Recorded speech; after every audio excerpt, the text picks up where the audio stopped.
Hi friends, Mahabharata యుద్ధంలో ముఖ్య పాత్ర పోషించిన వారిలో శకుని కూడా ఉన్నాడు. ఆయన లేకుండా మహాభారత కథ కూడా అసంపూర్ణం. పాండవులు రాజసుబలకు 100 మంది కుమారులు, ఒక కుమార్తె ఉన్నారు. చిన్న కొడుకు పేరు శకుని, కూతురు పేరు గాంధారి. శకుని భార్య పేరు అర్చి. ఇద్దరికి ఉల్క, వృకాసుర, విప్రచిత్తి అనే 3 కుమారులు ఉన్నారు. గాంధారి పెళ్లి చేసుకోబోతున్నప్పుడు ఆ సమయంలో జ్యోతిషులు ఆమె జన్మకుండలిలో మొదటి భర్త మరణం ఉందని చెబుతారు. దీంతో పరిహారానికి గాంధారి మేకతో వివాహం చేయమని సలహా ఇచ్చారు. ఆ తర్వాతే గాంధారికి ధృతరాష్ట్రుడితో వివాహమైంది. ధృతరాష్ట్ర సంబంధంతో శకుని ఏమాత్రం సంతోషించలేదని చెబుతారు.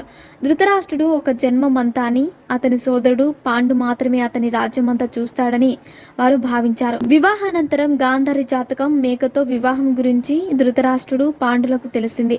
ఇద్దరు చాలా కోపంగా ఉంటారు. గాంధారి తండ్రితో సహా